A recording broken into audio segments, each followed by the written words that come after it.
आप सभी लोग जानते हैं कि 18 जून 2024 को है जून महीने का निर्जला एकादशी। इसीलिए दोस्तों, आप लोगों को इस दिन पंडित जी द्वारा बताया गया अपनी अभी की ही समर्पण कथा में एक लौटा जल वाला जो उपाय है जरूर करना चाहिए।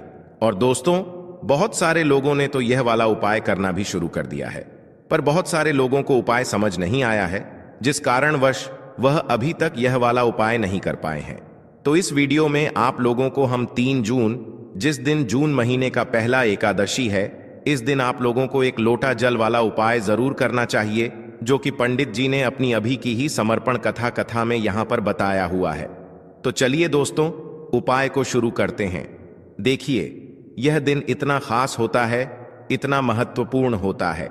देखा गया है कभी कभी बड़े बड़े पूजा पाठ अनुष्ठान से जो मनोकामना पूर्ण नहीं होती है, वह एकादशी के दिन एक छोटे से उपाय करने से ही आपकी मनोकामना पूर्ण हो जाती है। और बहुत सारे लोगों ने इस उपाय को किया भी है और उनको इस उपाय को करने का फल भी जरूर मिला है। अगर आप लोग भी इस उपाय को निर्जला एकादशी के दिन करना चाहते हैं, तो आप इस उपाय को पहले अच्छे से समझ लेना, सुन लेना, उसके बाद करना। आपको इस उपाय का फल जरूर मिलेगा।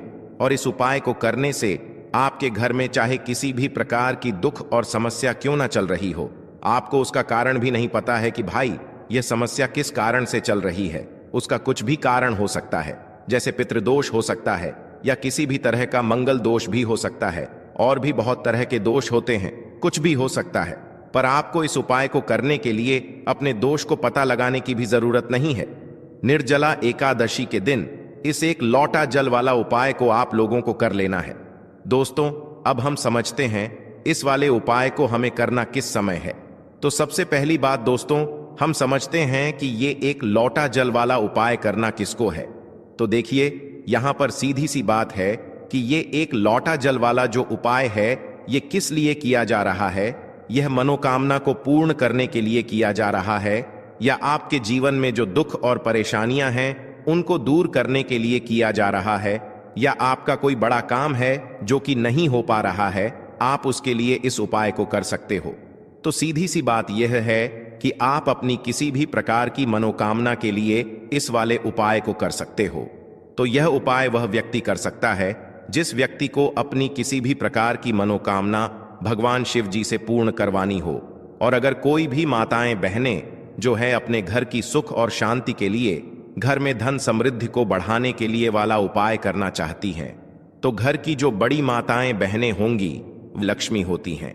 और जब घर की लक्ष्मी कोई विशेष उपाय करती है तो उसका फल ही बहुत जल्दी मिल जाता है और बहुत बड़ा होकर मिलता है। अन्यथा इस उपाय को कोई भी व्यक्ति कर सकता है, चाहे वह बड़ा हो, चाहे वो छोटा हो, चाहे वह बच्चा हो। जिस व्यक्ति को ये एक लोटा जल वाला उपाय समझ आ गया, वह व्यक्ति इस एक लोटा जल वाला उपाय को एकादशी के दिन जरूर करे, क्योंकि उसको इस उपाय को फल बहुत ही जल्दी मिल जाएगा। क्योंकि एकादशी के दिन भगवान शिव जी बहुत आसानी से प्रसन्न हो जाते हैं। तो आइए अब हम समझते हैं कि इस एक लोटा जल वाला उपाय को आपको करना कैसे है, और इस उपाय को करने का जो समय है वो क्या है। तो देखिए, इस एकादशी के दिन किए जाने वाले ये एक लोटा जल वाला जो उपाय है, यह मुख्य रूप से सुबह के समय होगा। किस समय होगा? सुबह के समय होगा। आपको कोशिश यही करनी है कि सुबह के समय हम इस एक लोटा जल वाला उपाय को कर लें। पर किसी कारणवश अगर आप सुबह इस उपाय को ना कर पाओ, आपको कहीं काम से जाना हो या किसी और काम की वजह से आप उपाय को ना कर पाओ, तो आपके पास फिर दूसरा मौका रहेगा, जो कि शाम के समय का रहेगा, प्रदोष काल का रहेगा। अब भाई, प्रदोष काल का समय भी एक बहुत ही लोगों के मन में प्रश्न बन जाता है कि भाई यह समय होता कब है। हम आपको बता दें, प्रदोष काल का जो एक समय होता है, शाम का समय, वो होता है शाम के 6 बजे से लेकर शाम के 7 बजे के बीच का। इस समय के बीच में आप उपाय को करेंगे तो आपको उस उपाय का जरूर फल मिलेगा। तो शाम के 6 बजे से लेकर शाम के 7 बजे के बीच में आप लोग इस एक लोटा जल वाला उपाय को कर सकते हो। तो भैया, बहुत सारे लोग यहाँ पर ये प्रश्न भी जरूर करेंगे कि भाई हम तो नौकरी पे जाते हैं, हम अपनी ड्यूटी पे जाते हैं और आने में हमें देर हो जाती है, तो उस जगह पर हमें क्या करना चाहिए। तो देखिए, उन लोगों को भी टेंशन लेने की जरूरत नहीं है। अगर आप लोग इस उपाय को शाम के समय प्रदोष काल में कर रहे हैं और अगर आप आने में देरी भी हो जाती है, आपको आने में 7 बजे तक आप नहीं पहुंच पाते हो, तो भाई आप 7 या रात 8 बजे तक भी अगर उपाय को करोगे तो भी चल जाएगा। और अगर इससे भी थोड़ा देर हो जाती तो भी आप उपाय को कर सकते हो, क्योंकि एकादशी का दिन है। यह दिन बहुत ही कम आता है पूरे साल भर में, इसलिए जब आपको मौका मिल जाए, जब आप इस उपाय को जरूर कर लेना। कोई भी उपाय हो, आप कभी भी कर सकते हो। एकादशी के दिन बस कोशिश करना कि समय के थोड़ा मतलब अंतर्गत ही कर लो, पर किसी कारणवश अगर ना कर पाओ तो फिर आप थोड़ा देरी से भी कर सकते हो। आपको उपाय का फल जरूर मिलेगा, क्योंकि भगवान शिव विजन बहुत ज्यादा प्रसन्न होते हैं सभी भक्त गणों से जो उनको प्रसन्न करते हैं। तो अब हम यहां पर समझते हैं कि आपको उपाय कैसे करना है। सबसे पहली चीज दोस्तों, आपको एक लोटा जल निर्जला एकादशी के दिन शिवलिंग पर किस तरह से चढ़ाना है, जिसके बाद आपकी बड़ी से बड़ी मनोकामना पूरी हो जाएगी और आपको अपने जीवन में सब कुछ मिल जाएगा। दोस्तों, जल तो सभी चढ़ाते हैं, लेकिन शिवलिंग पर जो जल चढ़ाया जाता है उसको चढ़ाने का भी एक नियम होता है। किस तरह से आपको वह जल चढ़ाना है, आज की वीडियो में यह हम आपको बताएंगे। और इस तरह से दोस्तों, जब आप जल चढ़ाएंगे बहुत जल्दी आपकी मनोकामना पूरी हो जाएगी। आपके जीवन में जो दुख और कष्ट हैं वो भी दोस्तों बहुत तेजी के साथ आप देखेंगे कि दूर होते चले जाएंगे।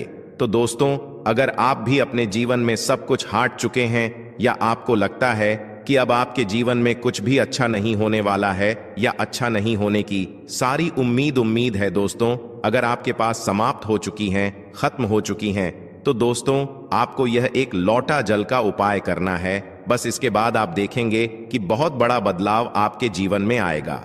दोस्तों, जब व्यक्ति हर तरफ से हार जाता है, हर जगह से उसे जब निराशा मिलने लगती है और उसे अपने ही जब पराये लगने लगते हैं, तब दोस्तों व्यक्ति को महादेव की शरण में जरूर जाना चाहिए, क्योंकि महादेव ही एक ऐसे देवता हैं जो कि अपने भक्त की बड़ी से बड़ी मनोकामना को भी बहुत जल्दी पूरा कर देते हैं। और महादेव की शरण में जो भक्त जाता है, कभी भी महादेव उसे खाली हाथ नहीं लौटने देते हैं। अपने उस भक्त की जरा सी पूजा से प्रसन्न होकर अपने उस भक्त के जीवन के हर दुख को वो हर लेते हैं, हर संकट को वो दूर कर देते हैं। तो दोस्तों, देवों के देव महादेव का एक नाम भोलेनाथ भी है। तो दोस्तों, आप सभी जानते हैं भोलेनाथ नाम उनका इसलिए है क्योंकि दोस्तों वह इतने भोले हैं कि अपने भक्त की जरा सी पूजा से ही वह प्रसन्न हो जाते हैं। एक लोटा जल भी यदि कोई महादेव को समर्पित कर देता है तो महादेव अपने उस भक्त की हर मनोकामना को पूरा कर देते हैं और उसके जीवन में वो ढेर सारी खुशियों को भी भर देते हैं। तो दोस्तों, सप्ताह का जो हर दिन होता है वो किसी ना किसी देवता को समर्पित होता है। उसी तरह से दोस्तों, एकादशी का जो दिन है ये देवों के देव महादेव को समर्पित है।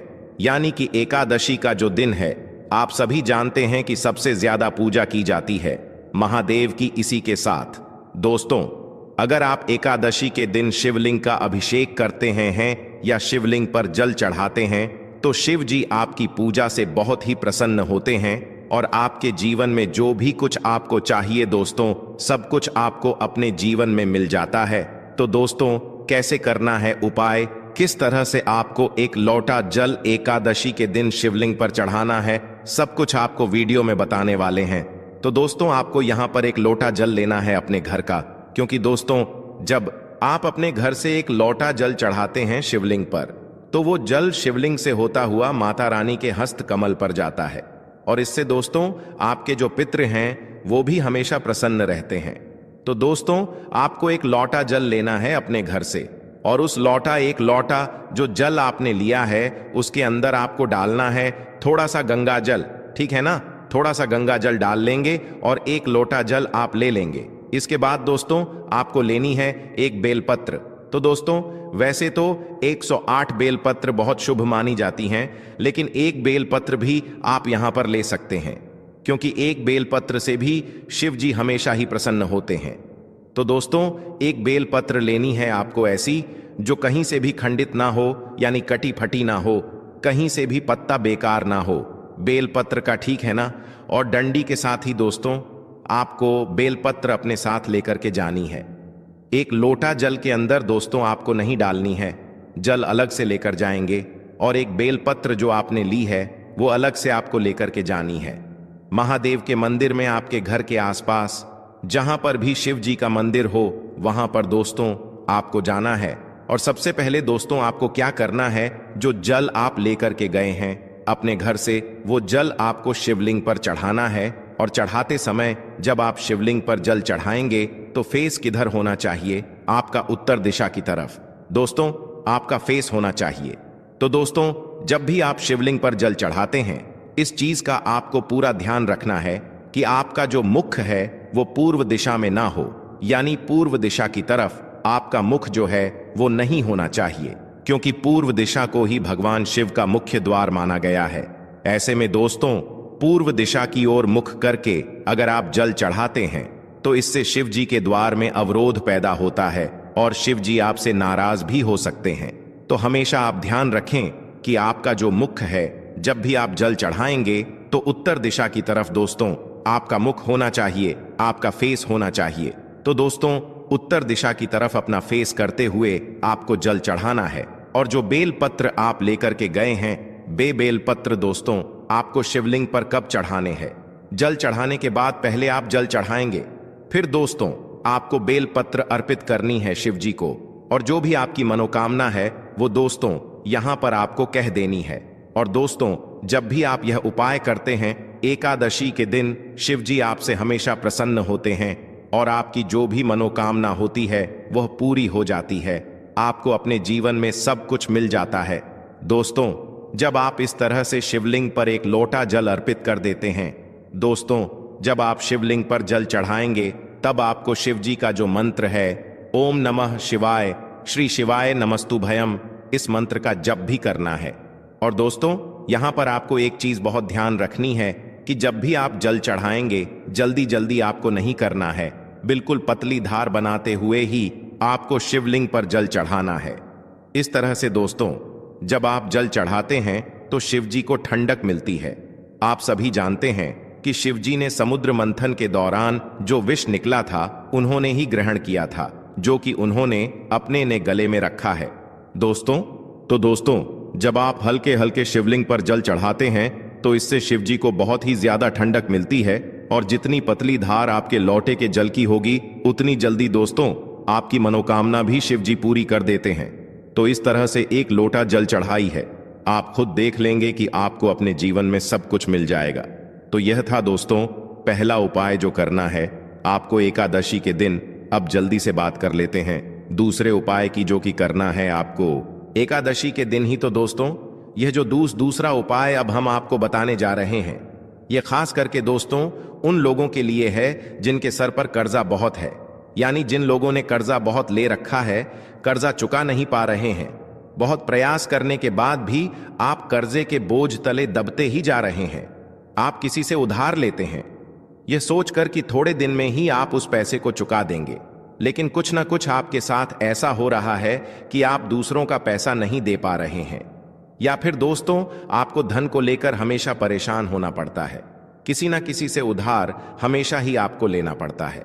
तो यह दूसरा उपाय करना है आपको एकादशी के दिन करके देख लीजिए, सारा कर्जा आपके सर से उतर जाएगा और धन से जुड़ी जितनी भी समस्याएं हैं, जितनी भी प्रॉब्लम्स हैं, वो बहुत तेजी के साथ दूर होने लगेंगी। तो दोस्तों उपाय को करने के लिए आपको यहां पर लेना है शहद, ठीक है ना, शहद लेना है और आपको एकादशी के दिन शिवलिंग का अभिषेक करना है शहद से। तो दोस्तों कितने एकादशी करना है, यह उपाय आपको कम से कम 5 एकादशी करना है, करके देख लीजिए। जी आप देखेंगे कि जब आप शहद से शिवलिंग का अभिषेक करेंगे तो आपके जीवन में जो कर्जे से जुड़ी समस्याएं हैं वह दूर हो जाएंगी। और इसी के साथ दोस्तों धन वृद्धि आपके जीवन में बहुत तेजी के साथ होगी और जितना भी कर्जा आपके सर पे है वह भी दोस्तों बहुत तेजी के साथ उतरने लगेगा। दोस्तों जब भी आप कोई उपाय करते हैं पूरी सच्ची श्रद्धा के साथ करते हैं, भोलेनाथ पर पूरा विश्वास रख करके करते हैं, तो दोस्तों भोलेनाथ अपने भक्तों के जीवन में जितने भी दुख और कष्ट होते हैं उन्हें तो दूर कर ही देते हैं, अपने भक्तों को कभी वह दुखी नहीं होने देते हैं। तो दोस्तों अगर आप अपने जीवन में हर तरफ से हार चुके हैं, हर तरफ से आपको ऐसा लगता है कि आप कोई उम्मीद नहीं बची है आपके जीवन में, तो दोस्तों आपको महादेव की पूजा एकादशी के दिन जरूर करनी चाहिए।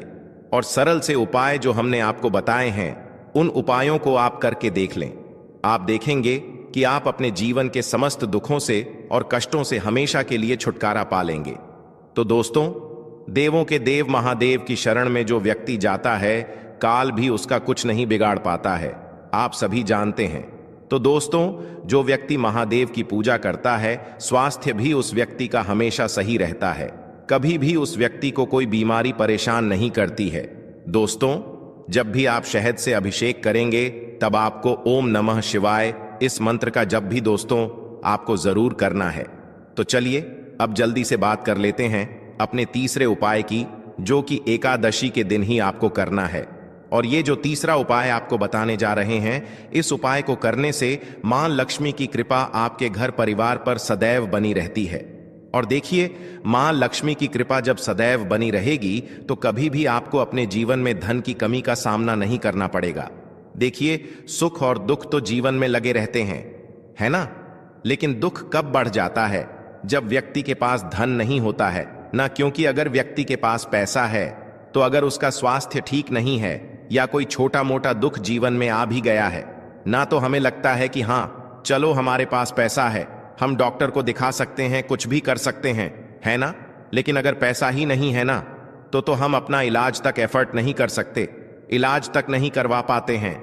जब व्यक्ति के पास पैसा नहीं होता है, तो इससे अंदाजा लगा सकते हैं कि पैसा कहते हैं सब कुछ नहीं होता है। लेकिन ऐसा नहीं है कि पैसा कुछ भी नहीं होता है, पैसा बहुत जरूरी होता है। तो देखिए, करना क्या है, आपको एकादशी वाले दिन आपको पक्षियों को कुछ ना कुछ खाने के लिए जरूर देना है। आप कहां पर देंगे? देखिए, इसे आप अपनी छत पर भी दे सकते हैं। अब बहुत सारे लोग क्या करते हैं कि पक्षियों के लिए छत पर दाना तो डालते हैं, लेकिन वहां साफ सफाई नहीं करते हैं। उससे क्या क्या होता है कि राहु एक्टिव हो जाता है और फिर बहुत सारी चीजें जो हैं वो जीवन में बिगड़ने लगती हैं। तो आप अपनी छत पर भी पक्षियों को दाना दे सकते हैं। बस ध्यान ये रहे कि कभी भी पक्षियों की जो डीट होती है ना, वो आपके छत पर ना हो, हमेशा साफ सफाई करते रहे। आप ये पक्षियों को दाना किसी बाहर भी जाकर दे सकते हैं। कोई पेड़ आदि है, आपके घर के आसपास कोई गार्डन है, वहां पर भी दे सकते हैं। इस दिन आप पक्षियों की सेवा जरूर करें, उनके लिए पानी की व्यवस्था जरूर करें, क्योंकि इससे क्या होता है कि श्री हरि विष्णु आपसे बहुत जल्दी प्रसन्न होते हैं, और श्री हरि विष्णु प्रसन्न हो गए तो मां लक्ष्मी तो प्रसन्न होती ही होती हैं। तो यह इतना उत्तम उपाय है ना कि एकादशी के दिन यह जो उपाय है ना, यह सबसे उत्तम माना जाता है। साथ ही साथ अगर आपके घर के द्वार पर इस दिन कोई भी आए, कुछ भी आपसे मांगने, कोई भी जरूरतमंद व्यक्ति हो, कोई गाय हो, कोई कुत्ता हो, उसे कभी भी खाली हाथ ना जाने दें, है ना? अगर कोई भी एनिमल्स आता है, उसे खाने के लिए दें। कोई जरूरतमंद अगर व्यक्ति आपके घर पर आ रहा है, तो उसकी मदद भी आप इस दिन जरूर करें।